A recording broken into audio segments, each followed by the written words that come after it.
बिस्मिल्लाहिर्रहमानिर्रहीम। आज की इस वीडियो लेक्चर में हमने IS-23 बोरिंग कॉस्ट से पर्टेनिंग एक कॉम्प्रिहेंसिव सवाल कवर करना है। तो रीड करते हैं और सॉल्व करते हैं। सवाल को कहता है, on 1 September 2015 spin industries limited started construction of a new office building and completed on 31st May 2016. The payment made to the contractor were as follow. एक कंपनी हमारे पास स्पिन इंडस्ट्रीज लिमिटेड के नाम से 1 सितंबर 2015 पे इन्होंने एक ऑफिस बिल्डिंग की construction start की और 31 मई 2016 पे ऑफिस बिल्डिंग की कंस्ट्रक्शन को कंप्लीट किया। कहता है हमने इस कंस्ट्रक्शन ऑफ ऑफिस बिल्डिंग में कॉन्ट्रैक्टर को इन डेट्स पे पेमेंट किया है। 1 सितंबर 2015 पे हमने 10 मिलियन पे किए, 1 दिसंबर 15 पे हमने 15 मिलियन पे किए, 1 फरवरी 16 पे हमने 12 मिलियन पे किए और 1 जून 16 पे हमने 9 मिलियन पे किए। आगे कहता है, in addition to the above payment, SL paid a fee of 8 million on 1 September 2015 for obtaining the permit allowing the construction of a building. कह रहे कॉन्ट्रैक्टर को तो हमने 1 सितंबर, 1 दिसंबर, 1 फेब और 1 जून पे पेमेंट की है। इसके अलावा हमने 8 मिलियन की एक फी पे की है इस कंस्ट्रक्शन का परमिट हासिल करने के लिए 1 सितंबर 2015 पे। फिर आगे कहता है, the project was financed through the following sources. On 1st August 2015, a medium-term loan of 25 million was obtained specifically for the construction of a building. The loan carry markup of 12% per annum payable semi-annually. A commitment fee of 0.5% of the amount of loan was charged by the bank. हमने 1 सितंबर 2015 पे 25 million का एक mid term loan लिया specifically इस building की construction को finance करने के लिए, यानी कि एक स्पेसिफिक बोरिंग है। लोन पर 12% पर एनम का इंटरेस्ट और हमने सेमी एनुअली इंटरेस्ट पे करना है, यानी कि हर 6 महीने के बाद इंटरेस्ट पे करना है। इसके अलावा लोन पे हमसे 0.5% की एक कमिटमेंट फी चार्ज की गई है, यानी कि डे वन पे जब हमें 25 मिलियन का लोन मिला तो 25 मिलियन के लोन से 0.5% की हमारी कमिटमेंट फी डिडक्ट या चार्ज हो गई होगी। आगे कहता है, surplus fund were invested in a saving account at 8% per annum. On 1 Feb 2016 SIL paid 6 monthly interest plus 5 million towards the principal repayment. कहता है जो भी इस लोन की सरप्लस फंड्स होंगे उसे हम 8% पे इन्वेस्ट करेंगे। 1 फरवरी 2016 पे हमने 6 महीने का इंटरेस्ट, अगर आप 1 अगस्त 15 से 6 महीने काउंट करेंगे तो वो 1 फरवरी 16 बनेगा। अगस्त, सितंबर, अक्टूबर, नवंबर, दिसंबर और जनवरी एंड, यानी कि 1 फेब। तो 1 फेब पे हमने 6 महीने का इंटरेस्ट और 5 मिलियन का लोन रिपेमेंट किया। आगे कहता है, existing running finance facility of SIL are as under. Running finance facility of 28 million from Bank A carrying markup of 13% payable annually. The average outstanding balance during the period of construction was 25 million. कह रहा हमारे पास bank ए से 28 million की running finance facility यानी कि overdraft facility है जिसपे 13% का इंटरेस्ट है, और during the period of construction जो हमारा एवरेज बैलेंस है वो 25 मिलियन है। इसके बाद कहता है, running finance facility of 25 million from bank B. The markup accrued during the period of construction was 3 million and the average running balance during that period was 20 million. इसके अलावा bank B से हमारे पास running finance की limit है 25 million की। During the period of construction 3 million का markup accrue हुआ है और ड्यूरिंग द कंस्ट्रक्शन पीरियड जो एवरेज रनिंग बैलेंस है वो हमारा 20 मिलियन का है। अब रिक्वायरमेंट में हमें कहता है, calculate the amount of borrowing cost to be capitalised on 30 June 2016 in accordance with the requirement of international accounting standards. Borrowing cost calculation should be based on number of months. हमने borrowing cost eligible for capitalisation, borrowing cost to be capitalise calculate करना है। 30 June 2016 हमारा year and है। तो इस सवाल को solve करने से पहले या बोरिंग कॉस्ट के किसी भी सवाल को सॉल्व करने से पहले जरूरी है कि आप एक टाइमलाइन ड्रॉ कर लें। हमारे सवाल में ईयर एंड 30 जून 2016 है, कंस्ट्रक्शन स्टार्ट हुई 1 सितंबर 2015 पे और कंस्ट्रक्शन एंड हुई 31 मई 2016 पे। तो पहले मैं एक प्रॉपर 12 महीनों का एक टाइमलाइन बना लेता हूं।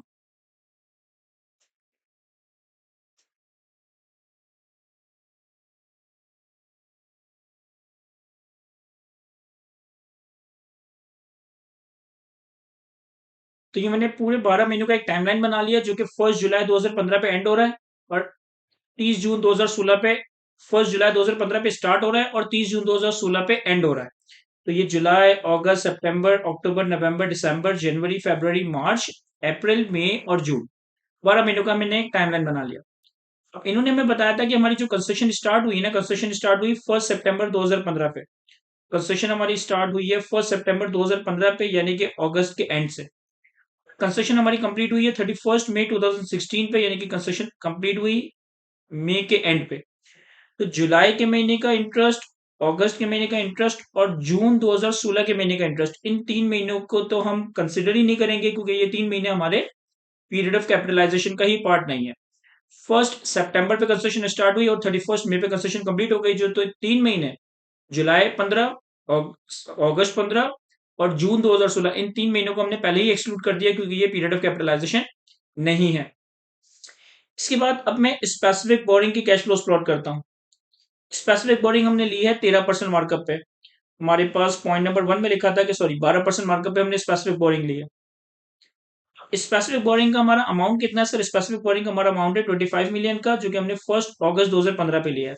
तो 1 अगस्त 2015 इस जुलाई का एंड, तो जुलाई के एंड पे मैं 25 मिलियन प्लॉट कर देता हूँ। फिर जब मैं स्पेसिफिक बोरिंग के पैसे आए तो हमारी एक 0.5% की कमिटमेंट फी डिडक्ट हुई। अगर मैं 0.5% की कमिटमेंट फी कैलकुलेट करूं 25 मिलियन का 0.5%, तो ये आएगा 0.125। यानी कि डे वन पे हमारे पास 25 मिलियन से 0.5 डिडक्ट होकर कमिटमेंट फी चार्ज होकर नेट अमाउंट हमारे पास आया होगा। और फिर जो भी सरप्लस फंड है या जो भी एक्सपेंडिचर है अकॉर्डिंगली आप करते जाओगे। अच्छा, फिर इन्होंने आगे कहा है कि हमने ये जो लोन था जो हमने 1 अगस्त 2015 पे लिया है 25 मिलियन का, इस पे हमें सेमी एनुअली 6 महीने बाद इंटरेस्ट पे करना है। तो हमने 1 फरवरी 2016 पे 6 महीने का इंटरेस्ट पे किया और 5 मिलियन की प्रिंसिपल रिपेमेंट की है। यानी कि अगर मैं कैश फ्लोस प्लॉट करूं तो हमने इंटरेस्ट की पेमेंट करनी है और इंटरेस्ट की पेमेंट करनी है 1 फरवरी 2016 पे। तो 1 फरवरी 2016 इस जनवरी 2016 का आखिर, यानी कि यहाँ पे हम कहीं पेमेंट कर रहे होंगे। कितनी पेमेंट कर रहे होंगे सर? इंटरेस्ट की पेमेंट कर रहे होंगे 1.25। 1.25 मैंने कैसे कैलकुलेट करा है सर? 1.25 हमने कैलकुलेट करा है कि अगर आप 25 मिलियन के लोन पे, अगर आप 25 मिलियन के लोन पे 12% से इंटरेस्ट कैलकुलेट करो 6 महीने का, तो ये बनता है आपके पास 1.5। हमने इंटरेस्ट की पेमेंट की है 1.5 की, और इसके अलावा 5 मिलियन आपने लोन के रीपे किए, तो मैं लोन की रिपेमेंट भी शो कर देता हूँ। 5 मिलियन की मैंने लोन रिपेमेंट शो की और 1.5 का मैंने इंटरेस्ट की पेमेंट शो की। अच्छा, इसके बाद हम एक्सपेंडिचर्स की पेमेंट को प्लॉट करते हैं कि हमने कौन कौन से एक्सपेंडिचर्स की पेमेंट की है। सर सबसे पहले इन्होंने बताया था कि हमने 8 मिलियन की परमिट फी पे की है 1 सितंबर 2015 पे। तो मैं 1 सितंबर 2015 पे 8 मिलियन की एक परमिट फी शो कर देता हूँ। 1 सितंबर 2015 इज एज गुड एज 31 अगस्त 2015। इसके अलावा फिर हमने कॉन्ट्रैक्टर को ये 4 पेमेंट्स की है। तो कॉन्ट्रैक्टर को पहली पेमेंट की है 10 मिलियन की 1 सितंबर पे। तो इसी 8 मिलियन को हम 18 मिलियन कर देते हैं, क्योंकि 10 मिलियन हमने कॉन्ट्रैक्टर को पे किए और 8 मिलियन हमने परमिट फी पे की। इसके बाद 1 दिसंबर पे हमने 15 मिलियन की पेमेंट की है।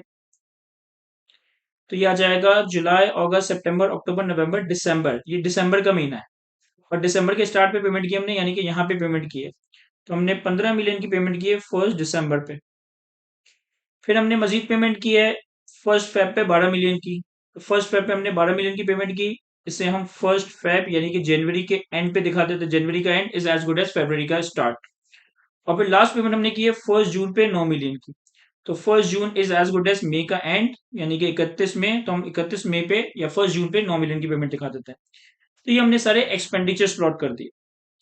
अब हमें ये देखना है कि हमारे पास कितना कितना सरप्लस फंड है और कितना कितना अमाउंट हमने जनरल बोरिंग से फाइनेंस किया। ठीक है, अगर मैं यहाँ पे सरप्लस फंड या जनरल बोरिंग का अमाउंट प्लॉट करूं, तो सबसे पहले आपके पास यहाँ पे 25 मिलियन का लोन अमाउंट आया और 25 मिलियन के लोन अमाउंट से आपने 0.125 की कमिटमेंट फी चार्ज करवाई, तो आपके पास नेट अमाउंट हाथ में आया होगा 24.875। 25 मिलियन माइनस 0.125, तो ये रह गए 24.875।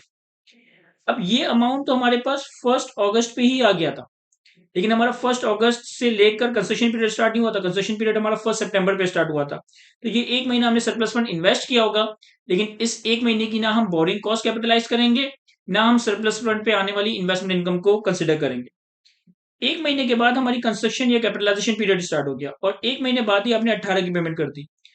अब जब मैं 24.875 के सरप्लस फंड से या अवेलेबल फंड से 18 की पेमेंट करूंगा, तो अब हमारे पास सरप्लस फंड रह जाएंगे 6.875। फिर हमारे पास 6.875 के फंड्स यहाँ पे रह गए 18 की पेमेंट करने के बाद। कितने अरसे के लिए रह गए? 1, 2, 3 महीनों के लिए, क्योंकि 3 महीने बाद आपने 15 मिलियन की पेमेंट करनी है। जब आप 3 महीने बाद 15 मिलियन की पेमेंट करोगे, तो आपके पास सिर्फ 6.875 के सरप्लस फंड्स हैं, यानी कि आपके सरप्लस फंड्स तो हो जाएंगे जीरो। आपके सरप्लस फंड्स तो हो जाएंगे जीरो, और हम पैसा अब जनरल बोरिंग से इस्तेमाल करना शुरू कर देंगे। तो जनरल बोरिंग भी मैं यहाँ प्लॉट कर देता हूँ। अगर 15 मिलियन की पेमेंट करनी है और 6.875 का सरप्लस फंड है, तो 15 माइनस 6.875 या बचेगा आपके पास 8.125। यानी कि 8.125 की पेमेंट आपने जनरल बोर्डिंग से कर दी। आपने अब जनरल बोर्डिंग का मीटर स्टार्ट कर दिया, 8.125 की पेमेंट आपने जनरल बोर्डिंग से की। अब कितने अरसे तक 8.125 आउटस्टैंडिंग रहा? 1 महीना, 2 महीना और फिर 2 महीने बाद आपने ये चीजें पे करनी। अब 2 महीने बाद हमने जो ये अमाउंट पे करना है, 5 मिलियन स्पेसिफिक बोरिंग का है, 1.5 का स्पेसिफिक बोरिंग पे 6 महीने का इंटरेस्ट। ये जो इंटरेस्ट मैंने कैलकुलेट किया है ना, ये यहां से कैलकुलेट किया है, 1, 2, 3, 4, 5 और 6, और 12 मिलियन की एक्सपेंडिचर की पेमेंट। तो देखें, आपने स्पेसिफिक लोन रीपे करना है, पैसे है नहीं तो जनरल बोरिंग से करेंगे। आपने एक्सपेंडिचर पे करना है, पैसे है नहीं तो जनरल बोरिंग से पे करेंगे। और आपने इंटरेस्ट पे करना है, पैसे है नहीं तो जनरल बोरिंग से पे करेंगे। अब स्पेसिफिक बोरिंग रीपेमेंट के लिए जो पैसा आएगा वो जनरल बोरिंग से आएगा, इंटरेस्ट की पेमेंट के लिए जो पैसा आएगा वो भी जनरल बोरिंग के लिए आएगा। लेकिन अगर आप गौर करो ना, तो ये जो हमारे पास 1.5 का इंटरेस्ट है, ये 1.5 का इंटरेस्ट 1 अगस्त से लेकर 1 फेब तक का है। 1 अगस्त से लेकर 1 फेब तक का है। लेकिन इन 6 महीनों में जो हमारा पीरियड ऑफ कैपिटलाइजेशन था वो 1 सितंबर से स्टार्ट हो रहा था। 1 सितंबर से अगर मैं काउंट करूं तो ये बनता है 1, 2, 3, 4 और 5 महीने।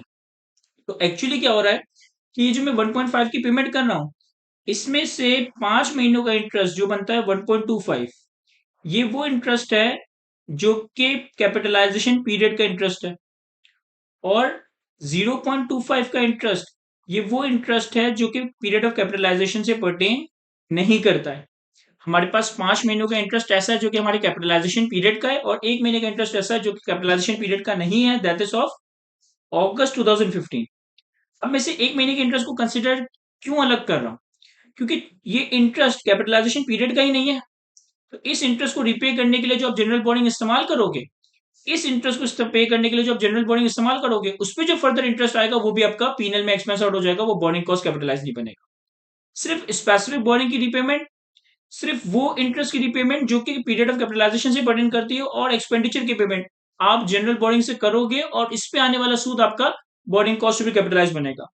तो हमारे पास 8.125 की बोर्डिंग्स तो ऑलरेडी थी जनरल बोर्डिंग से, 5 हम ये पे करेंगे, 1.25 हम ये पे करेंगे, और 12 मिलियन हम ये पे करेंगे। तो अब हमारी जनरल बोर्डिंग का मीटर पहुंच जाएगा 26.375 पे। हमारी 8.125 की जनरल बोर्डिंग बढ़कर हो जाएगी 26.375। मैंने इस 1 महीने की इंटरेस्ट पेमेंट को इसमें शामिल नहीं किया, क्योंकि ये 1 महीने का इंटरेस्ट इस महीने का है, और ये पीरियड ऑफ कैपिटलाइजेशन ही नहीं है। तो जो इंटरेस्ट पीरियड ऑफ कैपिटलाइजेशन से पर्टेन नहीं करता, उसको पे करने के लिए जो मैं जनरल बोरिंग लूंगा, उस पर जो मेरा इंटरेस्ट आएगा वो भी पीनल में एक्सपेंस आउट ही होगा। फिर इसके बाद 1, 2, 3, 4 महीने गुजरे, और अब आपकी कंस्ट्रक्शन एंड हो गया, फर्दर 9 की पेमेंट कर रहे हो, लेकिन इससे कोई फर्क नहीं पड़ता क्योंकि आपका कंस्ट्रक्शन पीरियड, कैपिटलाइजेशन पीरियड यहाँ पे एंड हो चुका है। तो ये हमने पूरा एक टाइमलाइन ड्रॉ कर लिया। अब हम आते हैं, पहले weighted average capitalisation rate calculate करते हैं, क्योंकि वेटेड एवरेज कैपिटलाइजेशन रेट हम कैलकुलेट करेंगे तो ही हम general borrowing cost capitalise calculate कर सकेंगे। तो हमारे पास आ जाएगा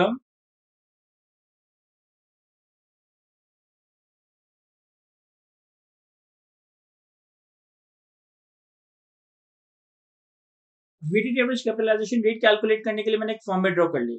हमने दो बैंक से लोन लिया है, बैंक ए और बैंक बी। दोनों बैंक का average balance during the construction period कितना है? दोनों बैंक का average balance during the construction period है हमारे पास, पहले वाले बैंक का 25 मिलियन कंस्ट्रक्शन पीरियड में, तो ये आ जाएगा 25 मिलियन। और दूसरे वाले बैंक का है 20 मिलियन कंस्ट्रक्शन पीरियड में, तो ये आ जाएगा 20 मिलियन। सर दोनों बैंक हमें कितना कितना इंटरेस्ट चार्ज कर रहे हैं? पहले वाला बैंक इंटरेस्ट चार्ज कर रहा है 13%, तो 13%। और दूसरे वाले बैंक का हमें इंटरेस्ट का रेट नहीं बताया, तो इसे मैं डैश डाल देता हूँ। अब इंटरेस्ट का अमाउंट कैलकुलेट करेंगे। सर इंटरेस्ट का अमाउंट कैसे कैलकुलेट करेंगे? ये ऑलरेडी एवरेज बैलेंस है, तो हमारे पास साल के 12 महीनों में से जो कैपिटलाइजेशन पीरियड है वो 9 महीने है, क्योंकि जून, जुलाई, अगस्त और जून, ये 3 मंथ्स को तो हमने पहले ही हटा दिया है।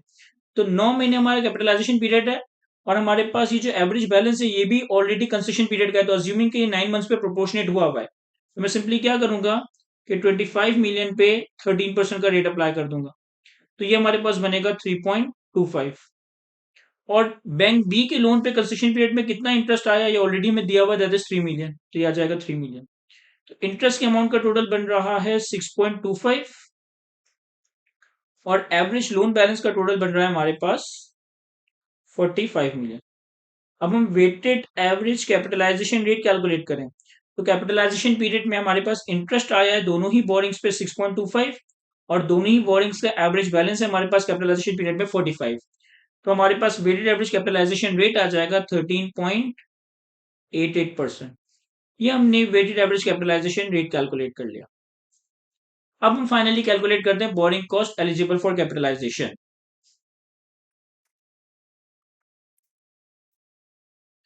Sir borrowing cost to be capitalised, सबसे पहले अगर मैं स्पेसिफिक बोरिंग को निपटा दूं, देखिए हमारे पास स्पेसिफिक बोरिंग पे कमिटमेंट फी थी, और कमिटमेंट फी कितनी है सर? कमिटमेंट फी हमारे पास 0.125 मिलियन। तो 0.125 मिलियन को मैं फुल फिगर में लिखता हूं तो ये बनता है 1,25,000 रुपए। फिर इसके बाद हम चार्ज करेंगे इंटरेस्ट ऑन स्पेसिफिक बोरिंग। हमने 25 मिलियन का लोन लिया है 1 अगस्त पे, लेकिन 1 अगस्त हमारा पीरियड ऑफ कैपिटलाइजेशन नहीं है, 1 सितंबर से हमारा पीरियड ऑफ कैपिटलाइजेशन है। तो 1 सितंबर से लेकर 1 फेब तक 25 मिलियन का लोन है, 1, 2, 3, 4 और 5। तो ये आएगा 25 million multiply bye 12% multiply by 5/12, ये बनेगा 1,250,000। एक्चुअली तो हमने 6 महीने का इंटरेस्ट पे किया है, लेकिन 1 महीने का इंटरेस्ट पीरियड ऑफ कैपिटलाइजेशन का नहीं है, सिर्फ 5 महीनों का इंटरेस्ट पीरियड ऑफ कैपिटलाइजेशन का है, जो borrowing cost to be capitalise बनेगा। फिर इसके बाद हमने 20 मिलियन के लोन में से 5 मिलियन पे कर दिए, तो अब हमारा लोन कितना रह गया? अब हमारा लोन रह गया 20 मिलियन। 20 मिलियन के लोन पे 12% इंटरेस्ट कितने महीनों के लिए? 1, 2, 3 और 4। क्योंकि यहाँ 5 जब पे किए तो 20 मिलियन का लोन रह गया, 1, 2, 3, 4। 20 मिलियन के लोन पे 4 महीने का इंटरेस्ट कैपिटलाइज होगा, तो 4/12। तो ये आ जाएगा आपके पास 8 लाख। अब हम सरप्लस फंड और जनरल बोरिंग को देखते हैं। तो सरप्लस फंड के लिए less interest income on surplus fund. देखिए डे वन पे आपके पास जब 25 मिलियन का लोन आया और कमिटमेंट फी डिडक्ट हुई, तो हमारे पास सरप्लस फंड थे 24.875। लेकिन ये एक महीना वो पीरियड है कि जो कैपिटलाइजेशन पीरियड ही नहीं है। तो इस एक महीने के सरप्लस फंड पे जो इनकम आएगी वो आपकी borrowing cost to be capitalise को रिड्यूस नहीं करेगी, बल्कि पीएनएल में इनकम के तौर पर रिकॉर्ड हो जाएगी। जब हमारा पीरियड ऑफ कैपिटलाइजेशन स्टार्ट हुआ तो हमारा सरप्लस फंड है 6.875।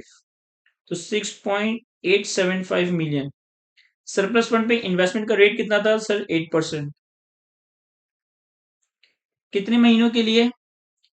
1, 2 और 3, क्योंकि 3 महीने बाद हमने फर्दर एक्सपेंडिचर की पेमेंट करनी है और हमारा सरप्लस फंड खत्म हो जाएगा और हम जनरल बोरिंग पे आ जाएंगे। सरप्लस फंड को इफेक्टिवली आपने सिर्फ 3 महीनों के लिए इस्तेमाल किया।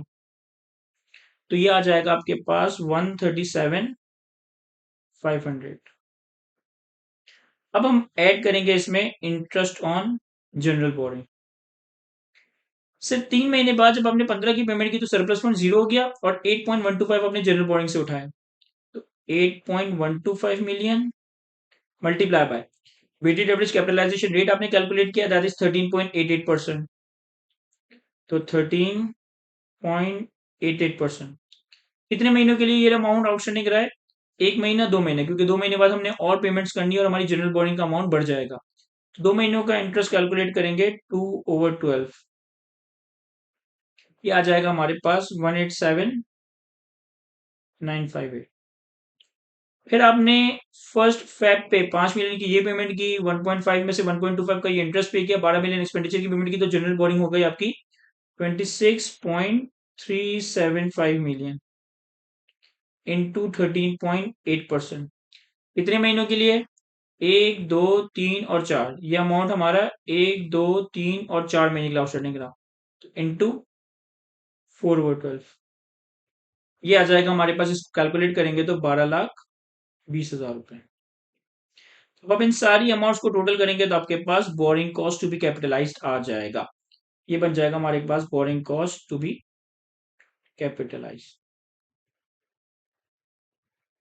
मैं कौन कौन सी अमाउंट को टोटल करूंगा? 1, 2, 3, इस अमाउंट को माइनस करेंगे, 4 और 5, इन सब का हम नेट करेंगे तो हमारे पास बोरिंग कॉस्ट भी कैपिटलाइज आ जाएगा, दैट इज 3,445,458।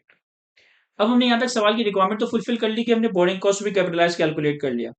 लेकिन अगर हम cost of the asset calculate करना चाहें कि हमारे एसेट की कॉस्ट कितनी है, तो वो भी हम वर्कआउट कर सकते हैं। देखो एसेट की कॉस्ट किस तरह से डिटरमाइन होगी, 10 मिलियन, 15 मिलियन, 12 मिलियन और 9 मिलियन। ये तो हमने कॉन्ट्रैक्टर को पेमेंट की है, तो 10, 15, 12 और 9, ये बन गया 46 मिलियन। और 8 मिलियन की हमने परमिट फी पे की है, तो प्लस 8 मिलियन, ये हो गया 54 मिलियन। तो 54 मिलियन तो हमारी कंस्ट्रक्शन कॉस्ट है, प्लस 3.4 मिलियन हमारी बोरिंग कॉस्ट भी कैपिटलाइज्ड है। तो 54 मिलियन और 3.4 की बोरिंग कॉस्ट भी कैपिटलाइज का टोटल करेंगे, तो ये आपके पास बन जाएगा,